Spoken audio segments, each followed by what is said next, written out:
Hello, everyone, and welcome to CSM Mastermind. My name is Angelika O'Reilly. I am the head of customer success here at Success Hacker, and I am filling in for Andrew Marks, who is on vacation. We are back for our monthly live webcast, and today we are discussing the art of influence. This free learning event is being hosted by Success Coaching, the team that brought you the first accredited customer success professional development training program. Before we start, we want to let you know that early registration is open for the fall 2023 12-week CCSM coaching program, and you may use code EARLYREG-15 500 to save $500 when you register by July 31st. Ashley will drop that code in the chat for you. To find out more about our training and coaching offerings, please visit us at successcoaching.co. And for those of you who haven't participated in one of these events before, this is live and an unscripted discussion where we dig into a single topic relevant to customer success. Regardless of the company you work for, the details of your customer-facing role, or the size of your customers you deal with, we pick topics that are going to be practical and useful to you. The schedule for our upcoming CSM Mastermind events and our public training courses can be found at successcoaching.co under the Events Calendar tab, so please check that out. Before we begin, there are a few housekeeping items that we want to remind you of. First, the recording of the session will be available to you early next week on our website. And next, please place your questions in the Q&A panel at the bottom of your screen. Attendees are given the ability to upvote, so please upvote any questions you would like to see answered by our panelists today. And lastly, please keep all the chat and commentary in the chat panel. There's a lot of thought leadership out there, along with a lot of theories about how to deliver customer success. This series allows us to focus on the practical and give you real-world advice, tips, techniques, and shared experiences from those out in the wild that are practicing customer success on a daily basis. To do that, we invite 3 CS experts from our community to join me for a roundtable discussion. These are people that have been recommended to us as being great at their craft and ask them to share their experiences and perspectives. We'll be taking questions later during the webcast, so please use that Q&A functionality found at the bottom of your screen to ask a question. And I'm very excited to welcome our panel for today, and I'm going to let them introduce themselves. So let's get started with Ifeanyi. Why don't you introduce yourself first? All right, thank you, Angelika. So my name is Ifeanyi Nwoke. I've been into customer success for over a decade. And currently, I head the marketing success team at Bumper. Bumper is an e-commerce platform that provides 360-degree management tools for SMEs in Africa. I'm super excited to join you guys today. Thanks, Ifeanyi. And we love having the representation of Africa and Nigeria specifically. So what a treat for us. Marie, you're up. Okay, hi everyone. My name is Marie Vlad, and I've worked in customer success for the last 6 years. I've worked at various startup tech companies in hospitality, real estate, fintech, and now I work at a B2B integrated e-commerce software company called Sana Commerce. And I'm just super excited to be on what is now my 4th Success Hacker panel. And I've loved seeing how customer success as a profession has evolved throughout the years and how it's becoming so much more widely known. So thanks everyone for joining this topic today. And I'm just super excited. So I'll turn it to Sara. Thanks, Marie. Hey, Marie. I am here representing Cision, as you can see up here. Cision is a media intelligence SaaS company. I've been with them 15 years. I started out in the support team and slowly worked my way up to CSM. And I'm happy to be here today just to share my experience in that role. And we've used Cision at previous companies, and we always had an outstanding experience, and your CSMs rock. So we're super excited to have you, Sara. Awesome. Thank you. So let's get to our topic for today. In today's dynamic business environment, influence plays a crucial role in building strong relationships with customers and guiding them towards desired outcomes. Understanding how to harness the power of influence within your customer success role is critical in the success of your organization, your customers, as well as your own. But how do we wield influence effectively and ethically? And how can it truly shape our customer success initiatives? Now, to start our discussion, I'd like to ask all of you this. How would you define influence in the context of customer success, and what role does it play in your day-to-day interactions with customers? I can jump in here, Angelika. So I would say that the definition of influence is your impact on other people's thoughts, behaviors, decision-making, or actions. And it's really used a lot in customer success because oftentimes we don't have a direct like play in reaching certain goals or projects or outcomes. So we're often the facilitator for a large group of people that are working together towards a common goal. And so our role of making sure the customer is successful at whatever they're trying to do encompasses, the ability to influence others to work towards that goal in their particular roles. Exactly. I was just going to add on in terms of how we use it on a day-to-day basis. So the way that I define it is being a client advocate. And of course, that's going to include being responsive to a client, trying to make them as successful as they need to be. But it's also about setting the proper expectations. You want to make the client as self-sufficient as possible and aware of every single workaround that they're going to need. And then not only does that help the client, but it also gains trust for internal stakeholders, where then everyone is working as a team to make sure that even if it's not part of the current services, there's either an amendment that's possible, or we're going to find a way within the existing services to do what you need to do. So it's not just blowing empty smoke, I think the saying is, but it's making sure that the client is using exactly what they need to be successful. Yeah, and I view it on a macro level on having a vision of an outcome and how are we motivating those people, the stakeholders, the key constituents, internal leadership, product team, sales team, to turn that into reality and helping drive those outcomes by advising and guiding the customers, and to your point of being that trusted advisor. Absolutely. Ifeanyi, anything to add on that note? Yeah, sure. I would like to add the icing on the cake. So as a CSM, the ability to influence your customers has to do with understanding the outcomes. I love the fact that Sara mentioned that, you need to be able to set the right expectation, and your ability to set that right expectation starts from knowing what the customer wants and then tying that to the solution that you currently offer, and use that expertise that you have to influence the customer to be able to get their desired outcome. So it's very important to, on one hand, understand what the outcome means to the customer and being able to walk them through that path to value. And Sara, to your point on the trusted customer, how do you establish trust with customers, and how does this contribute to your ability to influence them? Well, great question. So I think when it comes to building trust with your customers, there are certain things that, that are very important. I love to use the doctor and patient analogy. So just imagine that the patient walks up to a doctor and that patient has to go through a procedure. As a patient, your expectation would be that that doctor is knowledgeable, is an expert in this field.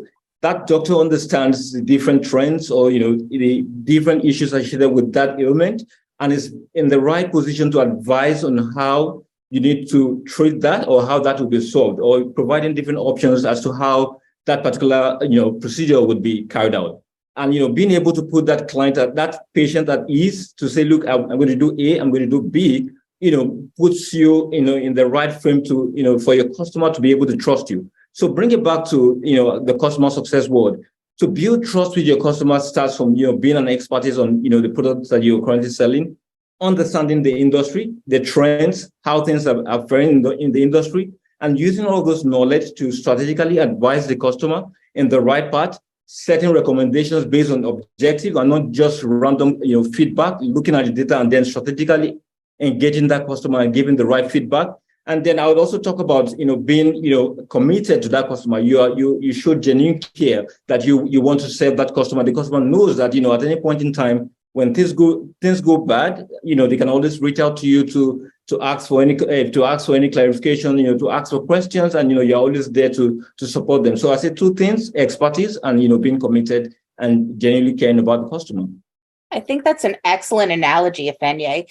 And getting back to being a doctor, it's not just getting stuck on one symptom or feature, whatever you may call it, but really having a holistic view. If you want a cure, then we need to know everything. And then just getting that holistic view so that we can say, you know what, maybe we need to ignore this symptom and go elsewhere. Absolutely, Sarah. Yeah, and I think also understanding and tapping into their motivations on what motivates this individual to engage, whether it's the product team or the leadership team or the sales team, and how do you tap into that and do storytelling and educating them based on what they find compelling and feeding into that extrinsic motivation. I'm going to jump in. I see that there is a question from Sara. Sara, you spell it the exact same way I do. No H. Love that. But I see that you asked, our team has a lot of internal changes. And because of that, our CS team has had to carry customers' frustration we may not have been responsible for. How can CS regain trust of a client? So the way that I usually handle a situation like that is I break it down into short-term and long-term. So what is the client's immediate need? Usually the immediate need is where most of the frustration is. And then when I tell a client, listen, even if it's, let's say, a self-serve process, I'm going to lend an extra hand here, see if there's additional resources, with the understanding that in the long term, we're going to do what we need to do so that you're going to be able to just be self-sufficient, whether that's webinar trainings, adjusting the setup. So it's breaking that down into the short term and long term. Yeah, that's Maria, anything to add? Yeah, I just wanted to piggyback off what Sara is saying, because I think rebuilding trust is a really hot and important topic here that I'm sure a lot of other CSMs are going through as well.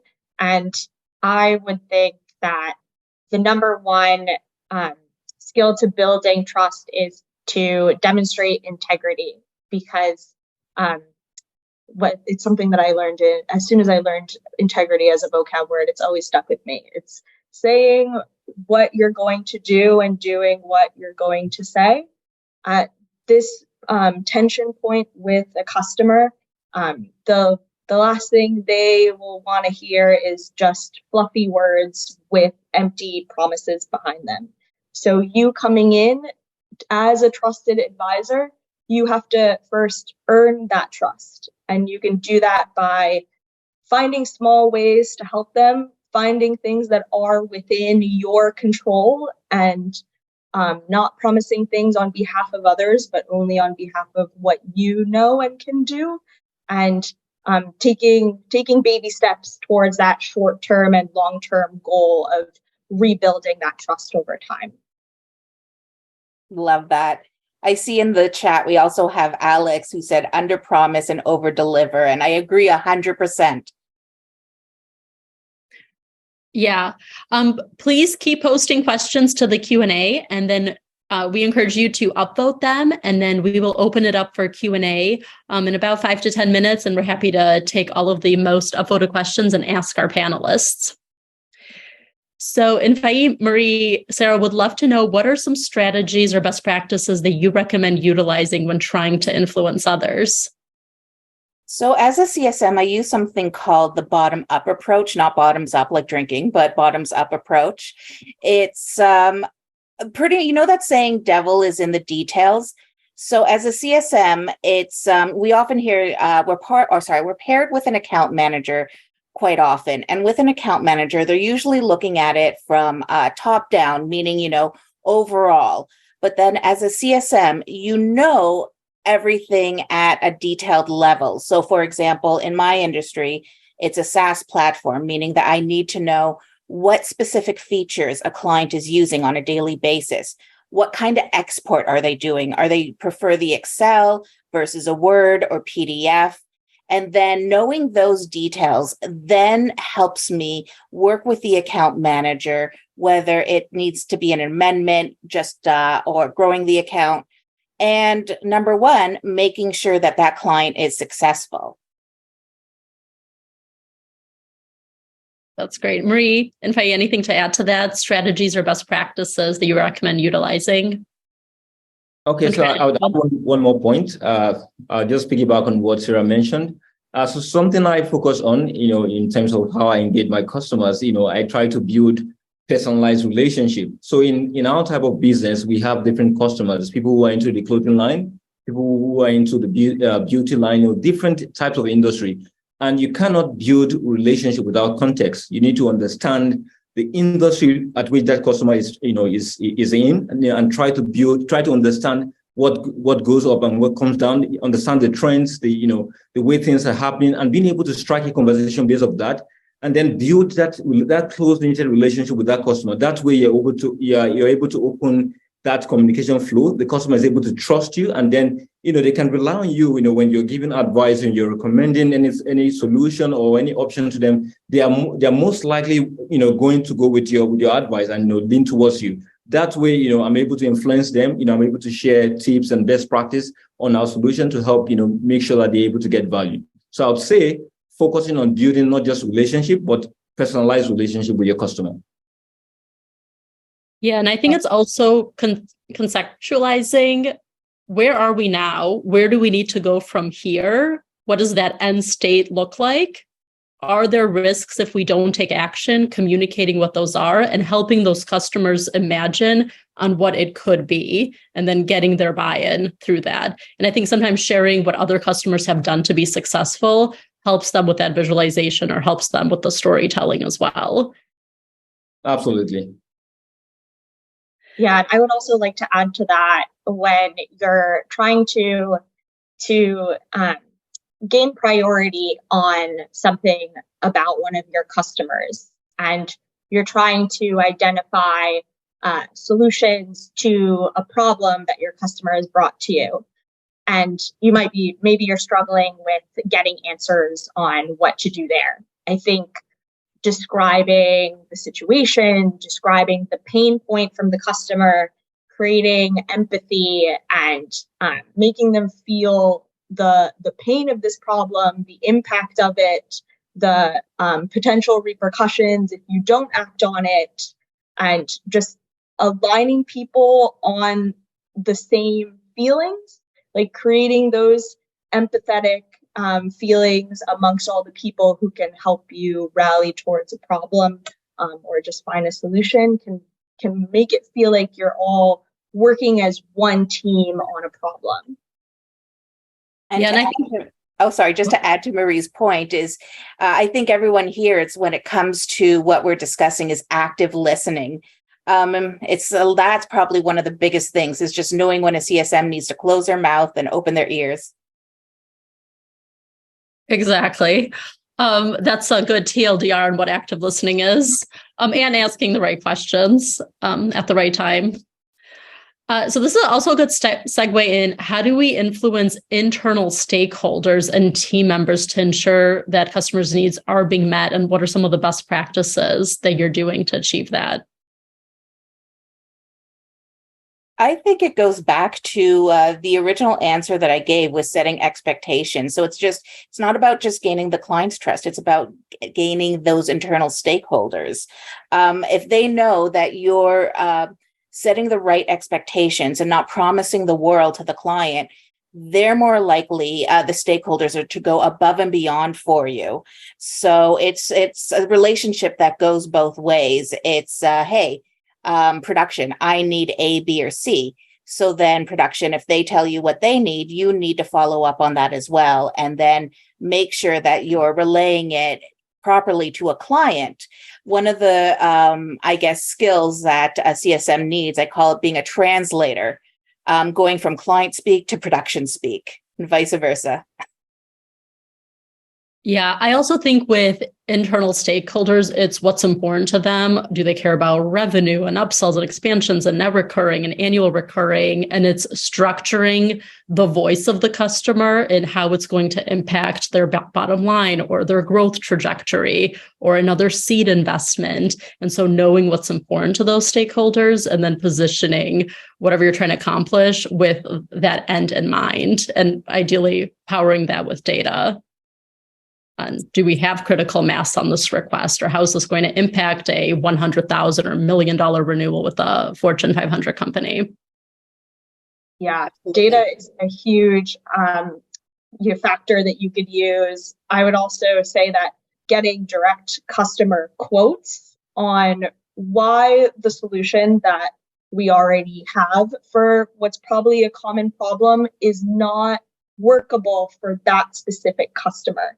And that requires CSMs to get a really good understanding, to have those in-depth conversations with their customers, to present solutions that are out of the box, that are no cost, that are already being used by other customers, and then to listen to them and understand why this is still not going to work for whatever niche requirement or need they have, and then communicating that back to the company you work for and advocating for the customer, and maybe even speaking to other CSM peers of what other customers have had this feedback as well. And that can help you quantify the impact of how many customers it can affect. Exactly. And Ifeanyi, anything to add on that? Yeah, sure. I'd like to go deeper into, into her feedback around, the customer. So you might have a lot of, requests from customers, but the ability to guide, I've seen several, startup companies, failing to segment their customers. So in treating such a request or maybe a production request, from maybe a request from CSMs or from the customers, you need to be able to segment. You must have been able to segment your customers and knowing which of the customers matter to the bottom line. Like you mentioned, what affects revenue. So are they the bigger guys, are the bigger guns, or they are the regular customers? So you need to be able to understand, from the segment point of view, which of the customers, really matter, and how to tie that to the revenue. Yeah. And I think that's especially important to leadership executives and then to the sales team as well. So we have a lot of great questions in the Q&A. So we are going to transition over to see what are the questions that are most upvoted. Please continue to upvote, and we will post this question to the panelists. The first question that received 15 upvotes, I think this is the most upvotes I've seen, is how do you overcome unresponsive customers? This attendee, they've been reaching out and getting no responses from them, and probably want to know how does he or she or they use the art of influence to overcome an unresponsive customer? I'll use an example from the industry that I'm in, where it's media intelligence. So we often deal with news releases, news wires. So it's not just constantly reaching out to the client. The CSM needs to do their homework. What's currently going on? Has the client posted their quarterly or their earnings recently? Have they made a launch, an announcement, anything like that, so that you can tie it back to, hey, I remember when you were asking about A, B, C, or D. This new launch would be an excellent example or case study for that. So make sure you do your homework, and then before reaching out to an unresponsive client. So I'd like to add on top of that. So something else you need to consider is understanding how that customer would like to be engaged, either via phone calls or via email. Know what best, what communication style suits that customer, and then tread carefully on that line and be persistent. I'm very sure you'd be able to get a response from that customer. Yeah, I would also add, you should be demonstrating the value of speaking to you as a CSM, and what your role is, what information you could provide to them, what you can help them with, what are the types of things they should come to you about. So I would say that's first step. But if you're still not getting responses and you're reaching out very often, then I would say take a very proactive and very targeted approach where you do outside research on your own time to get a customer's attention. And that might be, hey, I was looking around at your website. I noticed something could be more efficient. Did you know that your subscription with our product includes a feature to help with that? Or I have heard from my colleagues, I was working with another customer that was similar to you in the same industry. Make it sound like you're saying something personalized, of course, so that they're not just ignoring what they think is an automated wide touch message. Make it very obvious and pointed, like to my other customer that is similar to yours had done this action, implemented this new feature, and they got these results. I think that can help you as well because of XYZ. Those kinds of messages are much harder to ignore. And I've seen customers who've been ghosting me for months and months respond to just that in under an hour. So be very personalized and proactive. And like Ifeanyi said, do not give up. Be persistent. Absolutely. Yeah, I also like to set up Google alerts. So if they do have a press release out, that you can congratulate them on an investment or on a Fortune 500 company that they've closed, or on a leadership change that they're announcing publicly, or following them on LinkedIn, liking, commenting on any content that they're posting. If you saw that they received a promotion on LinkedIn, congratulating them and doing that more personalized, humanizing element, in addition to everything else Marie and Sara mentioned on the product and how it could help them. But who's not going to reply to congratulations on your promotion or congratulations on your Series B round? So another question that received 7 upvotes, and this individual wrote, I work for a company that has benchmarks that we set with our clients, but let's be real, we don't always meet them. How do you align expectations and foster trust in the midst of falling short of metrics or those benchmarks?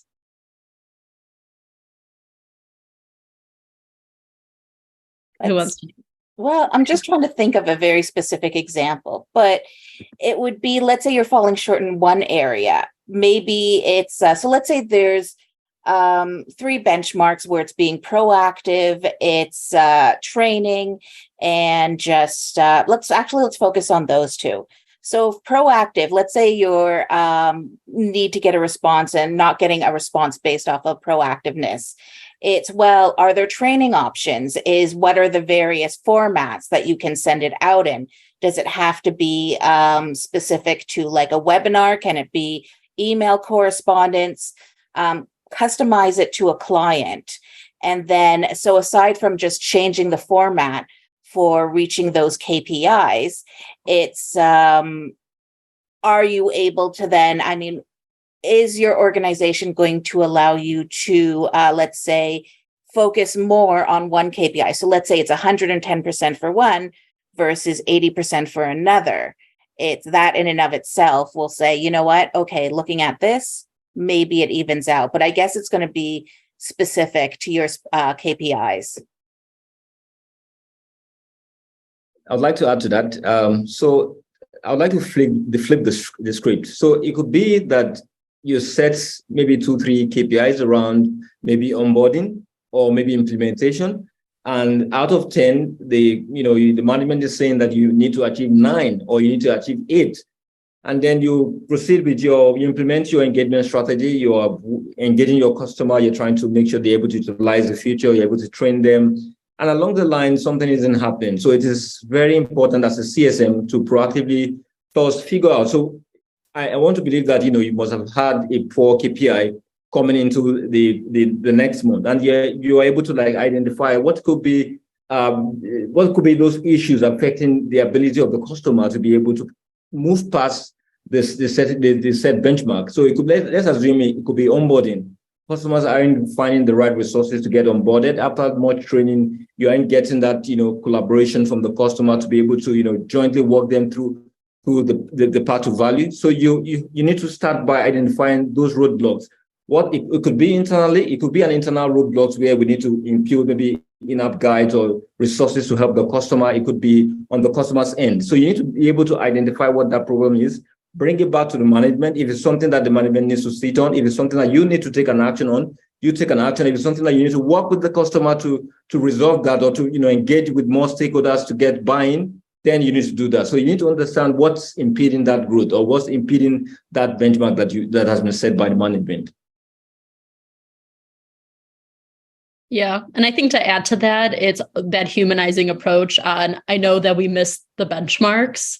That's okay. Let's find out what those blockers are. As Ifeanyi mentioned, what's impeding it, and let's work on course correcting it over the next 3, 6, 9 months. Let's time box our goals to remove those roadblocks, and let's work strategically on what milestones do we need to hit 3 months, 6 months, 9 months to hit those metrics, and do we need to change those metrics and make them more realistic? Did we overinflate them and now we can't meet them? And then are other customers hitting the benchmarks that are in their vertical or in their geo or in their size to make sure that they are the right benchmarks that we set in the first place? Absolutely. Sorry, I was just going to say, sometimes it comes down to just simplifying it. It's I will sometimes notice that a benchmark may be specific in terms of the touch point that you're supposed to have with a client. It's like, maybe it's better just to have a general amount of touch points. So for example, 3 phone, 2 email, 1 webinar. It's, well, if the client prefers email correspondence, or let's say webinar correspondence, maybe just simplify it to just outreach itself, or touch points in and of itself. Keep it simple. Exactly. The KISS principle, keep it simple. Yes. Stupid, which I normally drop from the KISS principle. So Sarah, the other Sarah, asked, with a low touch model, what is the best way to find immediate needs from the customer? See, I'm going to go back to that example we gave where maybe there's something that we can congratulate the client on. Take a look at their LinkedIn, take a look at their press media page. It's also go into the case history with the client. It's what have they been reaching out to other teams, and maybe do an export of those cases and see if you can find any trends. And then if you notice a trend, say, you know what? I'm noticing that there's an issue where you cannot find your billing or your invoices. Why don't I help schedule an overview for you? So it goes back to customizing it, doing your homework. It's not just about throwing something at the wall, seeing what's going to stick. It's making sure that it's what the client is going to want to hear. Yeah, and I think a lot of low touch models are also tech touch. So is there a survey that you can send out to all of those low touch customers to find out what their pain points are, what is going really well with the solution or product that you have, what you can do to continuously improve, and seeing if there's trends in their feedback, and getting both the quantitative numbers, but also qualitatively if they respond to that survey. Marie, anything to add on that? I would like to add, because I see this being a common topic in today's webinar, is getting the attention of customers that you don't talk to that much. And a survey is a good idea, but another idea is to identify the power users. So hopefully you have that data, and find the people who use your product, your service, your website the most, and then meet them at the point of friction. So there might be like an admin panel or a knowledge base or something that your company already has the data of. We know there's a lot of inquiries that result on this subject. And maybe you could put in like a chat bubble there, or some sort of proactive engagement tool that says, that it's an easy way to get feedback from the customer. It doesn't have to be a real person that's behind it, initiating it, but you want a really low effort way for a customer to share their feedback with your company. So it may be a tech touch way to do so, to use like an engagement engine, a chat platform to do that. And even if you don't answer it right away, you're at least gaining that feedback in the same way you would with a survey. I like that, something in-app, which they're probably more likely to answer than something external. So another question, I know this is something that I could relate to 17 years ago in my career, and that is, I am currently working with my customers to learn together as we grow. Being a subject matter expert is important, but what is your best method to continually grow your customer relationship when your humanity is evident, meaning when you make a mistake or are learning a new process with them? As long as you're upfront with the client going, hey, I've been in this situation myself quite often, or I'll say, you know what, this is actually going to be new for both of us because I don't have a lot of clients with this feature. Let's take a look. And if you don't have to have the answer right then and there, as long as you've created that quote unquote trusted advisor, the client's going to know you're going to get back to them. So see what you can do while you're talking to them, and then follow up and give them that information. It's also, you're not on an island by yourself. This is where building that relationship with internal stakeholders is going to be very important. Maybe you have other team members that have had a webinar recording where they did a walkthrough of a specific feature. So it's reaching out to your team and just build that relationship with a client where they know you're responsive, so you don't have to have the answer right then and there. Exactly. I think going back to that humanizing component, Sarah, that you mentioned, it's like being upfront. We're learning this together. I'm really excited to work tangentially with you to see what we need to accomplish or how to get the answer to that. I've looped in our senior manager who can help us, but Absolutely. excited to partner with you to get that answer. So another question from one of our guests today, she asked, any suggestions on how to build trust when the customer has an especially prickly personality? I usually rely on being sociable and kind along with having good advice, but this seems to backfire with prickly people. Liberty, there definitely seems like there's a backstory to that. But Ifeanyi, Marie, Sarah, any advice on that, dealing with prickly personalities? Let the client do most of the talking and get to the point right away. It's sometimes you'll have, and it's not that some clients, they may be in a bad mood certain days, or some clients, they're short for time. So they'll say, listen, everything has gone wrong today. A client may say their Wi-Fi has gone out. I just need to find this specific article. So then you're like, all right, what's the outlet? What's the headline? And then that client that I have appreciates that to the point. So it's just knowing that personality of a client. It's like, yeah, so we spoke about being a product expert, but it's a little bit about like being a psychologist too. Like, what kind of personality does my client have? Yeah. Marie and Faye, anything to add on dealing with prickly personalities when you're being kind and sociable and giving good advice? I think we all deal with a lot of different personality types being in a customer facing career. So I definitely relate to this. It immediately makes me think of when you go to a restaurant and there are so many different types of servers that you could get. Some people are super jolly and super attentive. Others just kind of come in only if you call upon them. They're quick, they don't say much, but they get you what you need.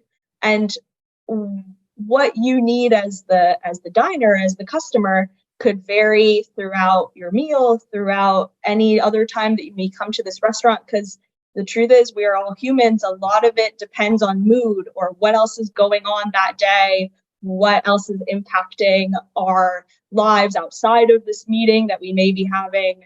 So just understanding that we're all human, adapting your approach, not taking things too personally, is a huge, huge lesson that we all learn in customer success.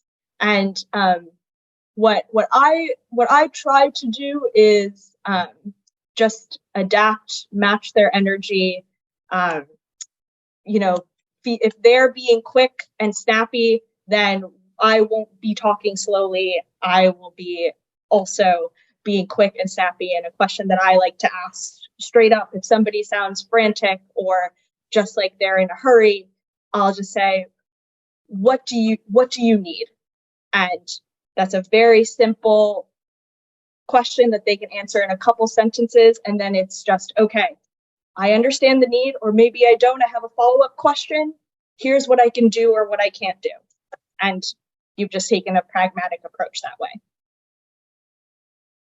Yeah, there's also a software tool that I used. It was a Chrome extension called Crystal Knows. This is not a plug. There's no marketing affiliation, but with Crystal Knows, you basically plug it into your Gmail, your email, and it shows you how your customers or someone on your executive team, how they want to be spoken to, whether it's direct, whether it's flowery language, whether it's exclamation points and excited language. But I find that with those executives, for instance, they want very short and sweet and to the point, and they want to skip all of the hope your week is going great messaging. So you may want to look at that Chrome extension to see if that's the right fit. And the same person one day, it's like you may be talking about where you guys are going on vacation. It could be an hour-long discussion, but then other days it's just, hey, I need A, B, C, or D. It's like, all right, is it 1, 2, 3, or 4? And then it's going to change up. But I mean, that's the relationship that you're going to have with the client. The more you talk to them, the more, I guess, comfortable you can get with being direct. Yep. All right. Another question from one of our guests today. How do you earn that trust and maintain integrity, Marie's favorite word, when the trust breakers are outside of your control? Something we can all relate to in CS, for example, a product difficulties that you can't fix.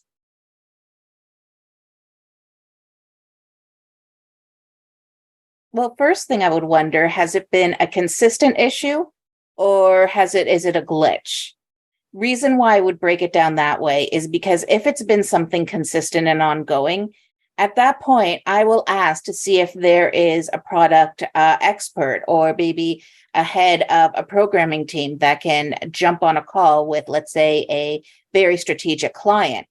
If it is a one-off glitch, then it's a matter of just finding out what the client needs. And if there's an instant turnaround time, to get them what you need, just not as a permanent solution, but for that particular case. So if it's just that one-off, then deal with it as it comes. If it's consistent, then escalate and don't be afraid to ask, you know what, I'm going to need to have someone, a specialist on this call just to reassure the client that we are working on it. I like that idea. I have product jump into that call to give them reassurances if it's not an isolated issue, but if it's more widespread and recurring. Oh, I see. And Faye, anything to add to that? I saw you nodding your head. One thing that is very important, I would say, for you to be able to deliver value as a CSM is your ability to build internal relationship with internal teams. Difficulties in engineering may face difficulty in fixing those issues, but because you have that relationship internally with maybe product engineering, you're able to get them to the table and say, look, this is the client that is having this issue. This is who this client is. This is the impact of that client leaving the business. You get them to understand the implication that is at hand, and you're able to leverage your internal relationship to get them to commit, not just to committing to timelines, to committing to fixing that particular issue with the customer. So I would say one thing that you need to continue to do is to build that strong internal relationship for you to be able to deliver value. Because you alone as a CSM can't deliver the value when things go wrong. Yeah. Thank you. And Faye, okay. So one more question that I think we can all relate to, and continue posting in the Q&A, and please upvote it. So for those CSMs that are not innately extroverted and social butterflies, this attendee said they're having a hard time connecting with customers. And are there any tips with building rapport and making a connection with the customer? And I can kick us off. I just want to mention, if you see on their LinkedIn where they're from, what companies they work for, who their alma mater is. If they're from Michigan, you can say go blue or go green, or ask them about Miami or Toronto or Nigeria and the latest and greatest, but going more off script on a personalizing approach on their life, their journey, and asking some questions about where they're from, where they went to school, if they liked it. Panelists, anything to add? Yeah. I would add that I totally get it. Sometimes it's so nerve-wracking to go into a call cold if you have no idea who's the other person you're speaking to, or you don't know what it's going to be about if they ask you for the call. And I think in this case, if you're just starting to build that rapport, make that connection, or I guess at any point you could do this, but give them the information and the tools that they need to answer the question or the problem. So if they say, hey, we have a question about how to manage our users on your platform. Okay, I can do a write-up, and this requires no customer-facing time. I can do a write-up of all of the support articles, training materials, maybe some videos, some best practice tips, and some personalization into an email, deliver that to them. Maybe you even want to add FAQs of what questions you would anticipate they ask as follow-up, and send that over and say, if you have questions or have any trouble or want any help setting this up or being walked through, just reply to this email and I am happy to help you. Because then you're going in with a topic in mind and an expectation of what the conversation is going to be about. And you've established some baseline knowledge that you both should have before coming into the conversation. So the assumption is you've looked at this material, you've read through what I sent you, and now we're going to talk about it. So it can kind of help with that feeling of being in the dark. You have a goal in mind, you know what your purpose is and what you can contribute. And I found that for me, that makes me feel a lot more confident going into calls where I feel uncertain. Yeah, I like that, going off script on let's chat via email a little bit to get more color and context and see if there's things that could be answered via email. So Emmy, another one of our attendees today, asked, how do you influence a company to make customer success a discipline throughout the business when starting a brand new success team from scratch?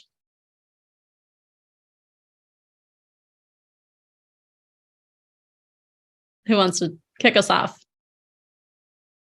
Well, it's making the assumption that there's currently a support team, a CSM team that's just beginning, and an account manager team. It's knowing what each of these roles are going to be doing.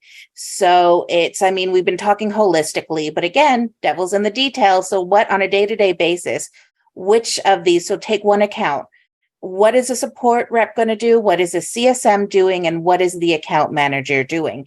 And how are they all going to be working together? Once that's defined, not just for the CSM, but for all other team members on an account, it'll make things a lot smoother.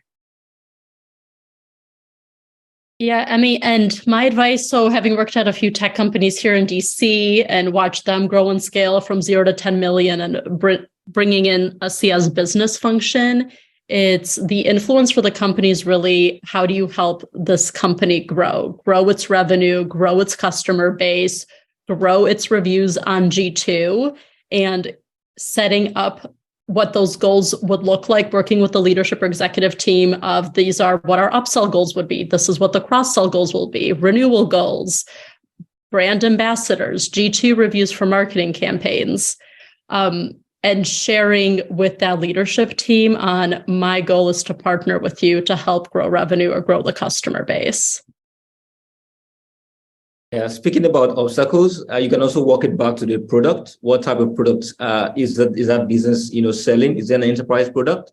Is it just a straightforward product that, customers can easily just onboard? You need to understand the technicality that is involved and how CSMs will come into play a part to making sure that, to ensure product stickiness, and also to ensure that customers are able to consistently utilize the product, because that's when revenue happens. Yep. So another question from one of our, Marie, did you have something to add? I was just going to add that something I hear, an analogy I hear used a lot when explaining the importance of customer success to an organization is the leaky bucket analogy, and how you could grow a company all day, every day, but if you have holes in your bucket and customers that are unsatisfied, that are canceling their contracts, that are have a negative NPS and are not recommending your service to others, then that is an unhealthy indicator towards your company's growth. So you want a bucket with no holes in it. You want happy customers that are helping you grow as a company, and that is what you need CSMs to be focused on. Love it. And the leaky bucket is an awesome analogy. So another one of our guests today have asked, what is your first approach with product cancellation risk due to usage? And maybe how do you use that art of influence to change that?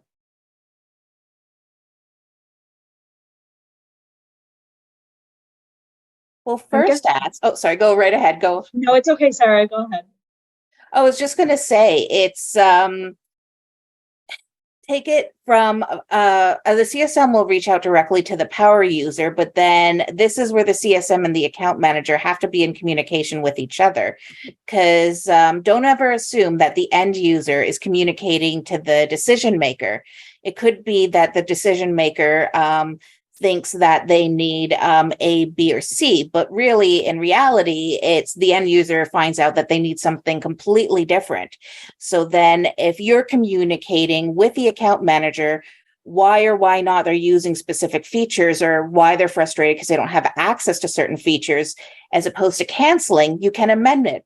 Maybe they don't need package A, maybe package B would be a better fitted, just a better fit for that account.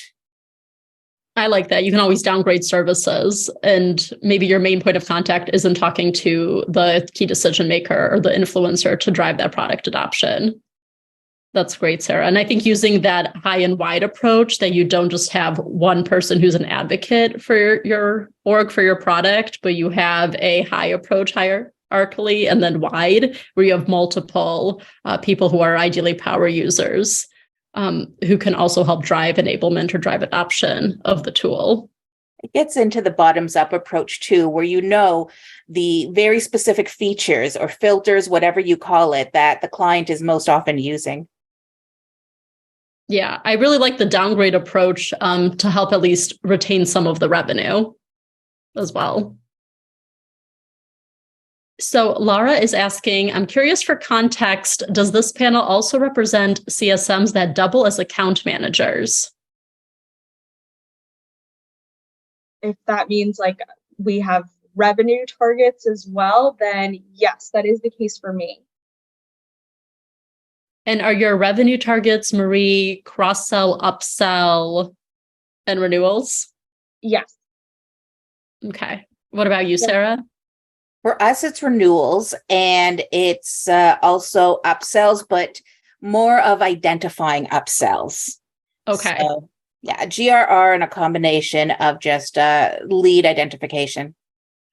Customer success qualified leads. So you're quarterbacking it for them. And Ifeanyi, what about you? Do you double as an account manager? Yeah, absolutely. I do that. Yes. And do you do renewals, upsells, cross-sells? Mostly renewals. Renewals. Okay. Laura, so hopefully that gives you the context. So we will take one more question, and this is from Beck, and she is asking, how would you recommend applying some of these principles of influence in a scaled context, specifically like an education program? An education program. So does this mean like a trainer within a company, or actual education, like a classroom? Beck, do you want to answer in the chat? maybe we could do the assumption that it's webinars and case studies, tutorials, step-by-step guides. Well, I know that someone had mentioned surveys on the panel earlier. It's an excellent opportunity to do a survey, and probably going to be one of the ones where you actually get responses. What do you want to hear in this upcoming webinar or this training session? What have you had issues with? What are you interested? Send a survey out about a week before that session goes live. And that's probably a good way just to get an idea of how to gain more interest. I like that, Sarah. See where there's commonalities and kind of like what the root cause is or what the trends are from those responses. Yeah, I would also add, like, you'll want to be specific about the target segment for this content. So if you're doing a webinar, make it clear this is for individual contributors. This is for those at a manager level, or have it segmented on the takeaway. So if you want to learn how to do this, how to improve your revenue, how to reduce your costs, then that's also targeting people that are focused in on reaching that goal. Yeah, and Maxwell jumped into the chat and said for their scaled customers, they have a group office hours that are topic specific, so the customers can get in-person support and they can reach many of them at once. So love that tip too, and thank you, Maxwell. So we are at the end of the hour, and I want to thank all of our guests for joining me today. So one final note. Great CSMs know that they don't have all the answers, but they know where to get them. That's why we created CSM Mastermind, to harness the knowledge and experience of the community to help everyone improve. So I hope that you got something out of this discussion, and we will see you at our next event on July 19th, where we will discuss time management for customer success. So check out our website to find out and sign up. Have a great rest of your day and week. Stay safe and stay healthy. Thanks, everyone.